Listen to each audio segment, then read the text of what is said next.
response time for the question, so you need to be pithy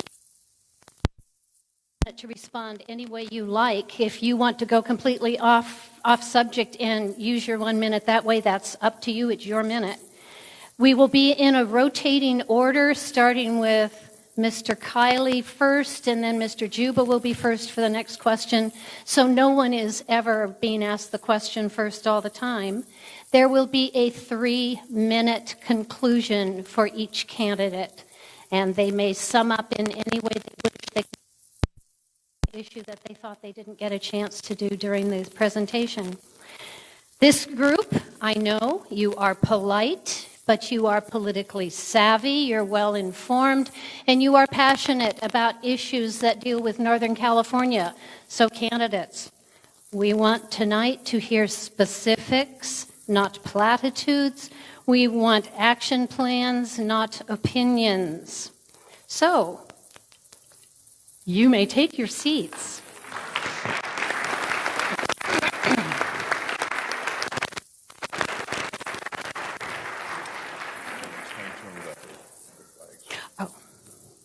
We have a timekeeper who will be keeping you to your 1 minute, and you will be warned with a green, yellow, and red flag, so you will know how much of that minute you are taking up.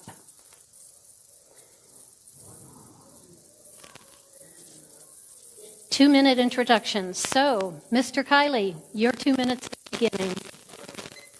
Well, good evening. It is great to be here among so many Patriots and fantastic turnout. You know, we are tonight at a time of great peril for the Republican Party in this state. But I also think it's a moment of great opportunity for us together to play a major role in shaping the future of our party and making sure there is a future for our party. Now, I am tremendously excited about the opportunity to be your next state senator, and tremendously excited about the momentum of our campaign. I've been endorsed by the California Republican Assembly, which Ronald Reagan called the conscience of the Republican Party. I've been endorsed by county Republican parties representing the vast majority of the Senate district. I've been endorsed by law enforcement leaders representing the vast majority of the Senate district, and we have by far the most volunteers and largest grassroots organization. So I come to you tonight with high hopes that we are on track to win this race, and that we will send a loud and clear message with apologies to Mark Twain that rumors of the Republican Party's death are greatly. Now, I also say, by the desperation of my opponents. I just heard about this on the way over today. And you know, campaign doesn't matter. That's all fair game. Today, Mr. Dolly sent out a mailer to folks in my district, claiming that I had called a Democrat, a particular Democrat, a visionary leader. And I said, what is he talking about? When did I say that? It turns out, this is a comment I made when I was 19, in college, about someone who was not active in politics. I'll tell you this, that I will keep my focus on the records of the candidates in this race.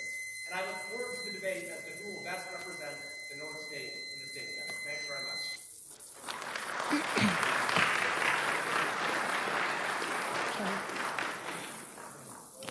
I should have warned you in advance that the yellow card means you have 15.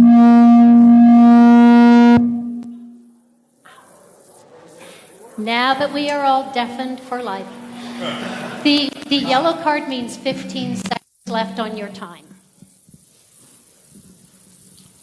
And am I good? We are being streamed live, so smile for the camera. You give me like a 3, 2, 1 countdown. Go, 2 minutes. 3, 2, 1.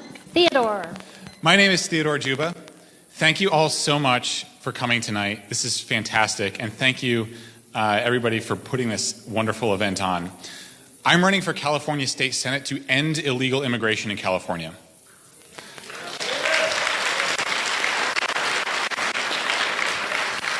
We've seen what happens in the news. We've seen the tragedies that have been caused by illegal immigrants who the police have released back onto the street after committing a crime because our law enforcement is not allowed to do their job. That to me is unacceptable. I'm an American and I'm a father, and I don't want my children to grow up in that world. Now, along with the public safety issue, illegal immigration is a moral issue as well. My great-grandfather came to the United States about 100 years ago, legally, through Ellis Island, fleeing communism in Poland. He was never a wealthy man, but he provided for 8 children, and he taught those 8 children respect for the rule of law. Those immigrants who came to the United States at that time, they built the platform that we know as America today, that we were able to build our lives on today. But if people coming to the U.S. today are coming here illegally, teaching their children to disrespect the rule of law, what does America look like in 100 years? I don't want to know. I want to see an America that has more opportunity for my children than I ever had. So I am going to work and fight to end the sanctuary state by any means possible. Thank you.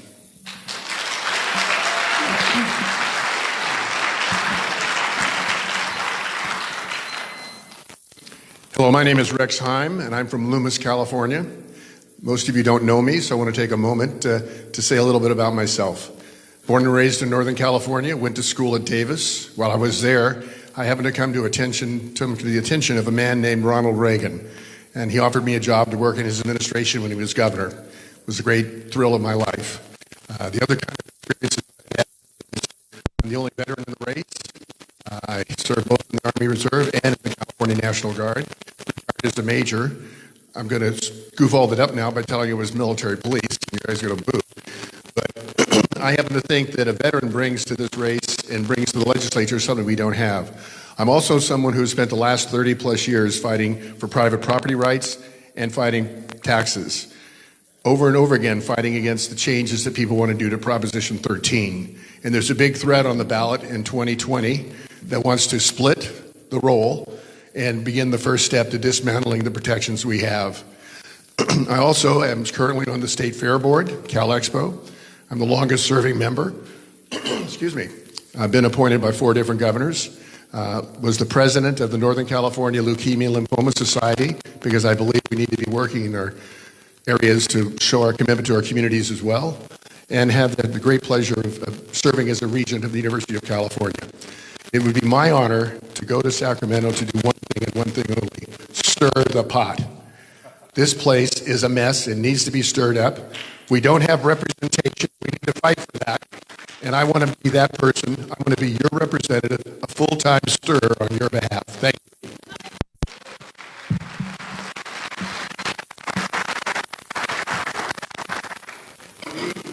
Good evening. Tonight, I represented you in the State Assembly for 6 years. I'm Brian Valley. I have my beautiful wife, Megan, in the back. I have 3 children, 2 sons, one at Cal Poly, a senior that is just got accepted to Cal Poly next year, and a 4-year-old daughter.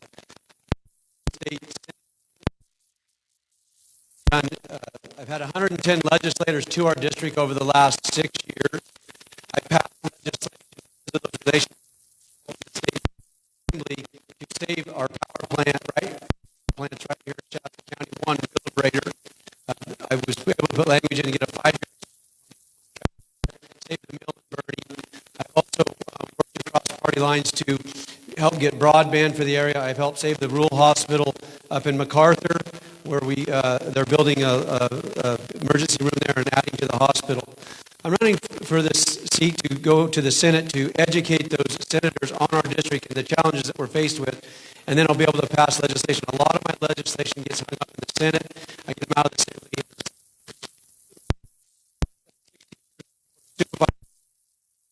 I have local politics experience, and when I left the county was completely debt-free and our pensions were funded.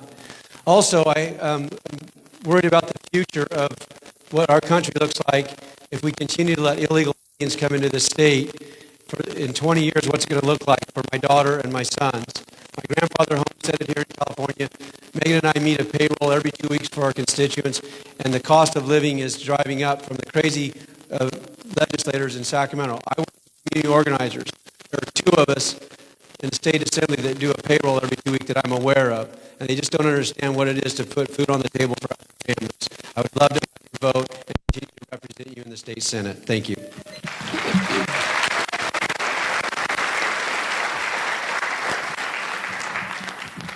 Candidates, thank you. And now we will go into the question time for this evening.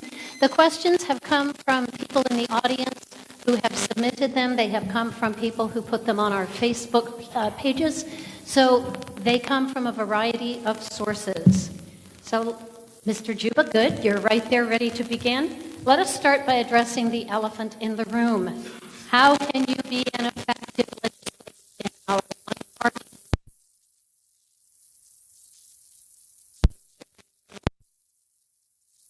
Here is in this room tonight because you are underrepresented in Sacramento, myself included. Now, we are not in the best position. I ride a motorcycle, and we motorcyclists have a saying, being right doesn't make you any less dead. What that means for us as conservatives is that we don't have the raw power to go out and pass the bills that we want to pass in the legislature. The opponent to my right tells a lot about working across the aisle. And that's all well and good, but at the end of the day, we have to promote conservative values, which means that we have to get out there and fight creatively. We don't have the raw strength to do it, so we've got to think. And that means applying pressure to anybody who gets in our way. It means going out there and flipping districts elsewhere in the state so we can get more conservative representation here in California. It's not just the North State that's underrepresented, it's anybody who will vote for a Republican at the top of the ticket. And that's something that I will promise to go out and fight. Thank you.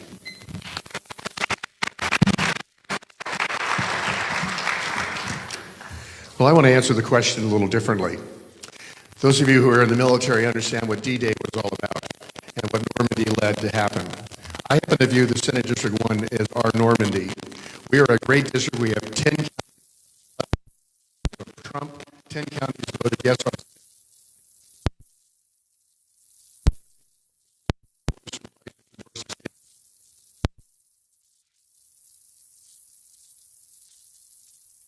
we can start making that difference. That's how I think we ought to do this. We need to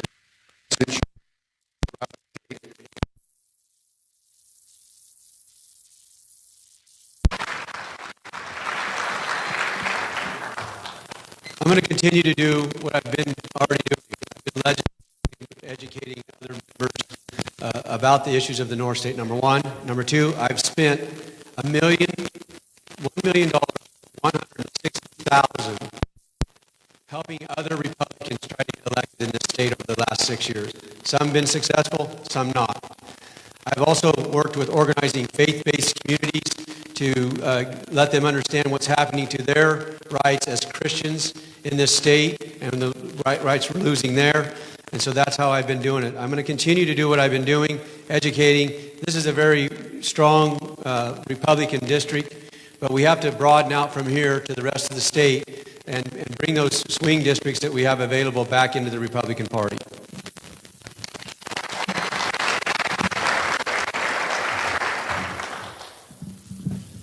It is the key question, and there is a real debate right now at the Capitol as to whether the remaining Republicans at the Capitol should just sort of merge with the Democrats and surrender to their interest groups, or should we build the foundation for a revitalized Republican Party? And we have both sides of that debate represented in this race. Something very unusual is going on right now.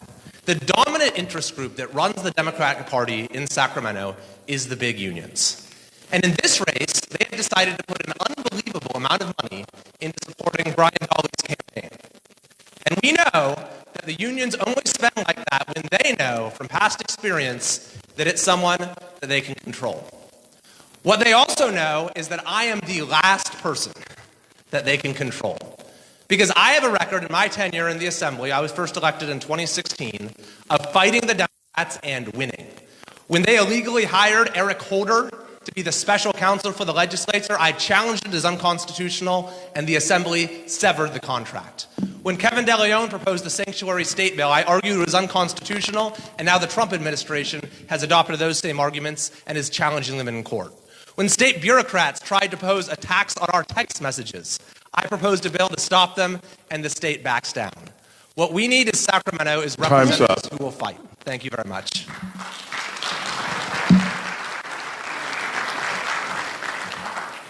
Mr. Heim, this question is going to go to you first.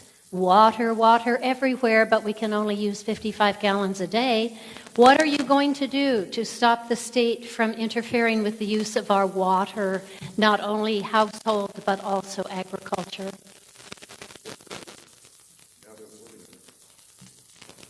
Hello. First off, we have to recognize that the legislature and the organizations such as the Water Resources Control Board are totally out of control. And one individual is not going to be able to stop what they're doing. But we have to articulate what the problem is. Too often, our current legislators are sort of painting with pastels. They vote no correctly, they'll vote yes correctly, but they don't continue the ballot harvesting. And then we sort of went home and stopped worrying about it, but we should have been worried about it. We should have talked about ballot harvesting. We should have criticized it. We should have filed lawsuits. We should have done everything humanly possible and not complain about it 2 years later when we didn't do anything and we got our butts kicked. I believe we need to start kicking.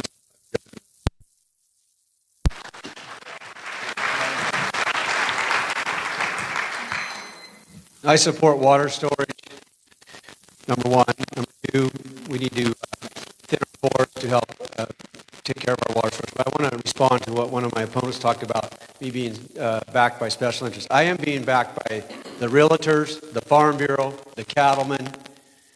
I am getting the resources from the construction trades. I happen to used to run a bulldozer and work on a construction job, had a blasting license for California. I've actually worked for a living in the middle class. And so, yes, those people support me because I understand what they do, and I wanted to respond to that. By the way, water is number one in the state. I am opposed to rationing water. We've conserved all we can conserve. There's only one way out of this, is to build more storage. I voted for Sites Reservoir. Also, we need to thin our forest, which is the biggest storage we have out there. I've done many pieces of legislation that allows us to streamline forest management practices. I actually get bills signed into law, and it's just not just talk about them.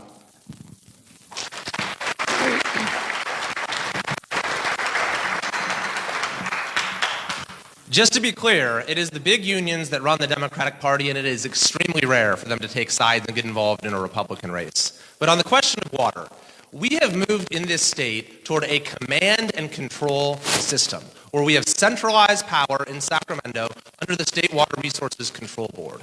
And rather than building the storage we need to have an adequate supply, and rather than protecting water rights, which ought to be protected, we've imposed a draconian rationing regime which seeks to control people's lives and thereby to decrease demand. This gets it exactly backwards. What we need to be moving towards is a model of regional self-sufficiency with adequate storage that protects water rights.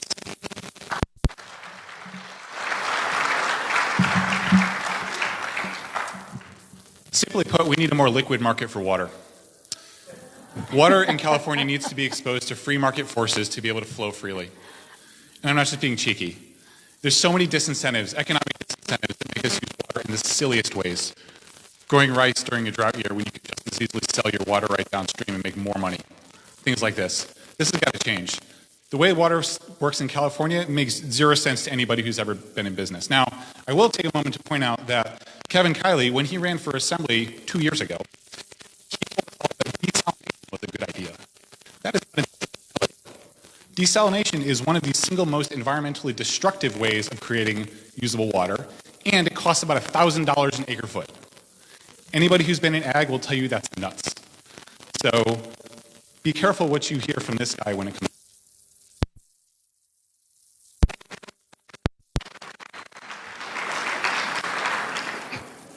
Mr. Daly, you are going on this one, and I think you've already touched on it. What actions will you take to provide better forest management so we do not see a repeat of the disastrous fires of 2018? Thank you for that question. It's been something that I've been passionate about the day I got to the legislature. We've had fires. The Bear campaign, I'm trying to tell you, was very effective in fire. years naturally, and it thinned our forest. We have too many trees per acre. We have too much brush. We have ladder fields. You saw it right here in our own backyard this summer. I've passed at least a half a dozen pieces of real legislation with the Sierra Club opposing me the whole way to actually thin the forest, streamlining regulations. On top of that, we were able to get the contracts for the biomass plants to continue where we have a place to take that, creating jobs in our community. So you can imagine where we have a thin forest, when the fire comes, it lays down on the floor, it burns like it's supposed to, we leave a forest that actually sequesters carbon. And black like the other side where we're thin. We need to get the federal forest on the plan too to get them to manage their lands.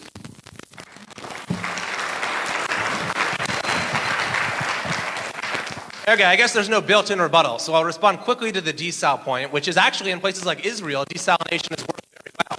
I made the point efficiency that every region should make up use of the coastal areas. I encourage them to support everything. Now, with respect to what is the most pressing issue in the state right now, and that is catastrophic.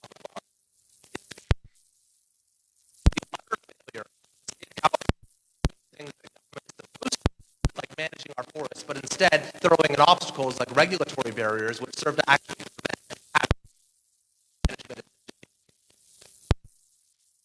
Providing the support for the victims of the recent wildfires.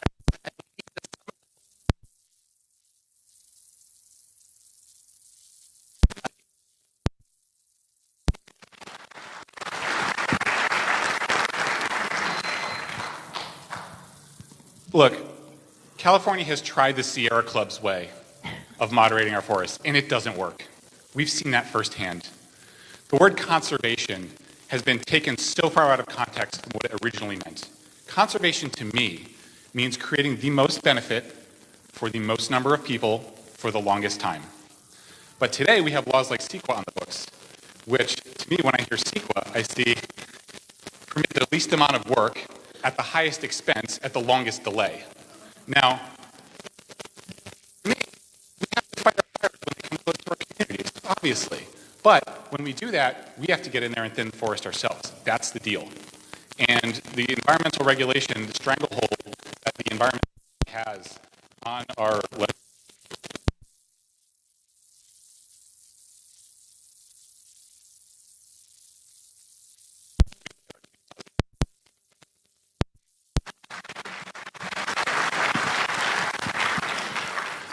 I think all of us would agree that forest management needs to happen, that we need to have defensible space, that we need to do some things that we aren't doing and haven't been able to do.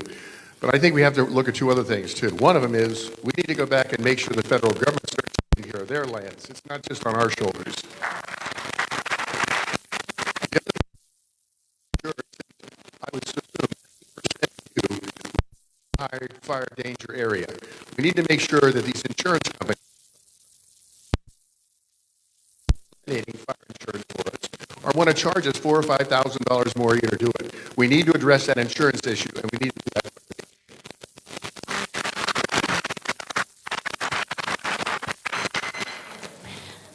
Gentlemen, now that we are talking about fires, let's talk about the fire fee.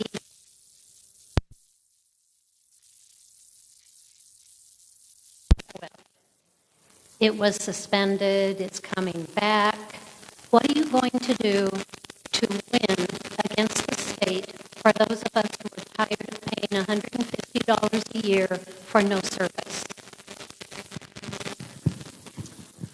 Well, the fire tax is illegal, plain and simple. And it was supposedly rescinded as part of a package deal that resulted in some Republicans even supporting the cap and trade program, which has caused huge increases in energy prices across the state. Which I understood the tax was illegal to begin with, so how does getting rid of it become a bargaining chip? And by the way, that deal did not include refunds from all the taxes that people had already paid. This did not pass with a 2/3 vote, which is required by the California Constitution. I'll also tell you this. This is not the only example of the federal and state constitution being violated. Those documents are violated left and right by the California legislature. I'd like to tell you about my latest bill, which is to require when new members of the legislature are sworn in, when they do the trainings for ethics and workplace safety and that sort of thing, we have mandatory training for legislators on the United States state constitution. Maybe that'll help a little with this problem.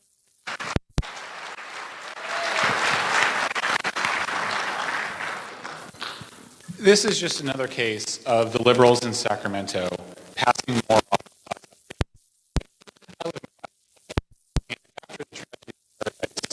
A lot of people in my neighborhood got dropped from their homeowner's insurance. That's not right. That's got to change. We're paying extra taxes for fires, but we're subsidizing gas tax. That's not right. This is another example of simply the liberals in Sacramento taking too much